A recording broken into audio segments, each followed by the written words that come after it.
Ça dit ici que les petites sœurs de la Sainte Famille fêtons le 125e anniversaire de fondation cette année.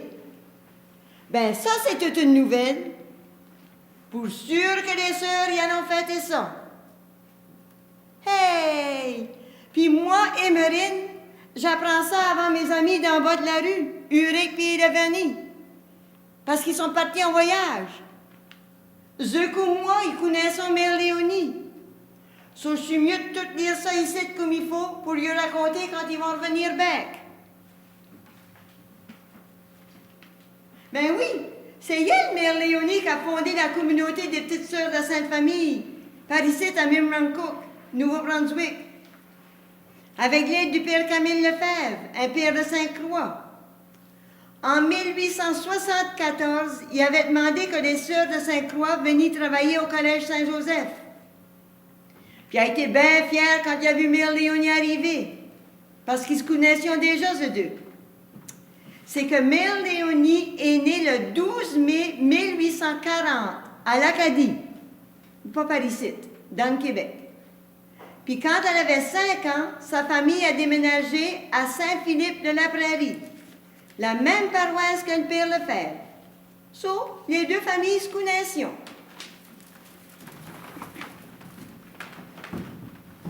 Elle, sœur Marie de Sainte-Léonie, c'était une sœur marianite. C'est une branche des sœurs de Sainte-Croix.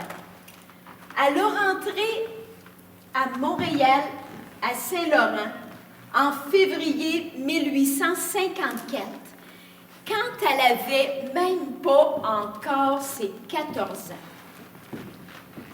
Mère Léonie, elle voulait à tout prix travailler pour les prêtres. Mais on l'a envoyée dans l'enseignement. En 1870, elle demande son transfert chez les sœurs de Sainte-Croix. C'est à Sainte-Marie, en Indiana. Il y en avait qui s'occupaient des prêtres par là. Il paraît qu'elle l'a trouvé bien dur, son transfert. Ah oui? oui? Ben, le moins qu'on puisse dire, c'est qu'il y a eu quelques petits conflits de personnalité. Disons qu'elle n'a pas eu facile. Elle a commencé avec la mère supérieure, puis avec sa nouvelle gang. Mary Knight, sister, French speaking.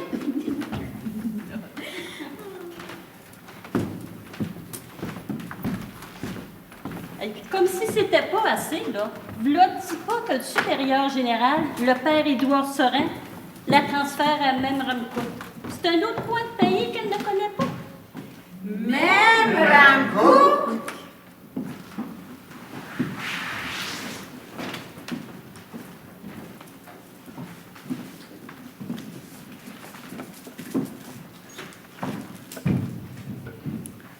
Mon révérend père, je suis venu ici contre ma volonté, purement pour vous obéir.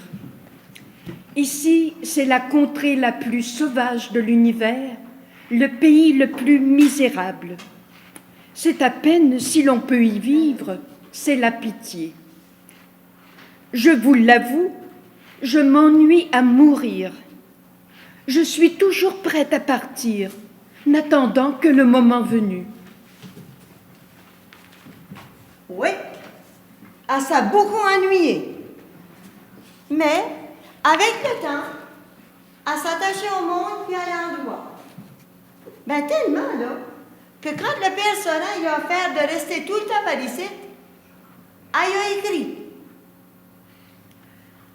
J'apprends que vous offrez au révérend père Lefebvre de nous laisser, mes compagnes et moi, à Memramcook à perpétuité. Vu mes graves difficultés à Sainte-Marie, qui ont failli me mettre à 2 doigts de ma perte, je ne peux que regarder la chose comme une nouvelle preuve de votre bonté et une nouvelle marque de votre sollicitude paternelle. Sans quoi, vous n'auriez sûrement pas fait cette offre au Père supérieur. Dieu m'en a béni, car j'y ai trouvé le calme et le repos de l'âme. C'était tout un oui à dire au bon Dieu. Mais, Elle a vite vu qu'il y avait de la vocation dans le bout. Il fallait qu'elle envoie ces jeunes-là là-bas en Indiana, aux États, pour faire le noviciat. C'était tough pour ces Acadiens.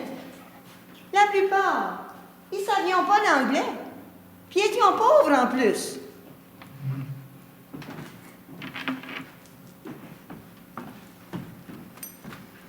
Père Lefebvre, il faut faire quelque chose. Je pars de nouveau conduire des jeunes en Indiana, mais je ne crois pas faire ce trajet souvent. Elles n'arrivent pas à trouver les moyens de payer leur passage, et en plus, l'éloignement de leur famille leur est trop pénible. Je sais, ma sœur, j'en ai écrit un mot au Père Serin. Il ne semble pas avoir de solution à ce problème. Nous n'avons pas les moyens de les garder ici, ni d'endroit où les loger. Le service de Jésus dans ses prêtres ne cesse de m'attirer. Ils ont besoin d'auxiliaires dans leur tâche d'apostolat, et personne ne semble le soupçonner. Cette pensée me hante sans relâche et me bouleverse étrangement. Mon Père, nous allons continuer à prier Saint Joseph pour que la lumière se fasse au sujet de nos jeunes filles. Je me compte privilégié d'avoir des sœurs ici au Collège Saint-Joseph. Mon confrère, le Père Gastineau, en réclame pour les services domestiques au Collège Notre-Dame de la Côte-des-Neiges à Montréal. Il ne peut en avoir de l'Indiana et il ne sait pas où en trouver. Le besoin pour les travaux ménagers se fait sentir un peu partout. Mais nous avons plusieurs jeunes filles ici. Peut-être qu'il accepterait que quelques-unes aillent travailler à son collège pour gagner leur trousseau de novices et leur voyage en Indiana. Nous pourrions leur faire prendre l'habit ici, à Memramcook. Qu'est-ce que vous en pensez? Je crois qu'il ne refusera pas cette solution provisoire tellement il est dans le besoin.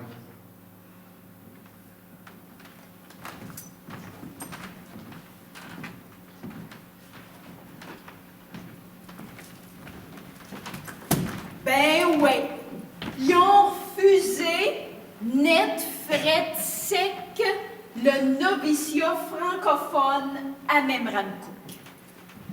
Le premier hiver, ils l'ont trouvé raide. Puis Mère Léonie, qui était faible des poumons, Ah ouais? ben, tout le monde sait ça. En tout cas, il fallait être fait fort pour rester là.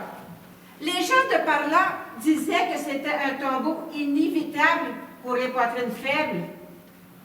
C'est pas long qu'il y a déjà 8 postulantes qui cognent à la porte. Mais ils n'ont pas de place.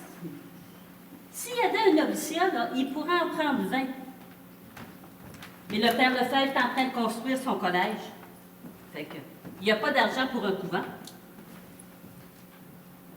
Oui, c'est au Collège Notre-Dame qui avons été en premier. Well, ces filles-là, ils n'étaient pas encore des vraies sœurs. Ils n'avaient pas eu beaucoup de formation. Puis ça paraissait.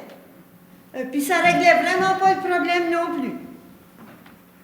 Ben, un beau jour de septembre 1875, quand elle était de passage à Montréal, Mère Léonie a été voir Monseigneur Fabre, l'évêque de là.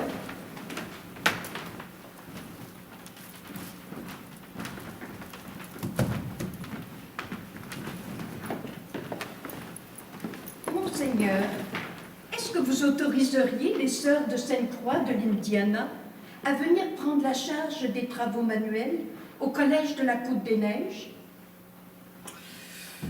Pas si facile que ça, ma sœur. Vous savez qu'à Saint-Laurent, il y a les Marianites, lesquelles et les sœurs de Sainte-Croix possèdent règles et costumes communs.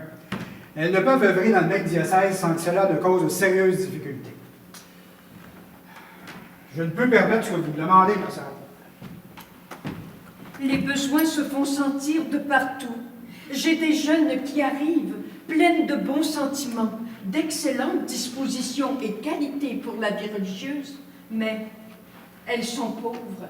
La plupart ont à peine un pacton de linge sous le bras. Je ne sais plus. Mais ma sœur, pourquoi pas former une petite communauté religieuse au service des collèges? L'idée est excellente, Monseigneur. Je la soumettrai au Père Lefebvre à mon retour à Memramcook.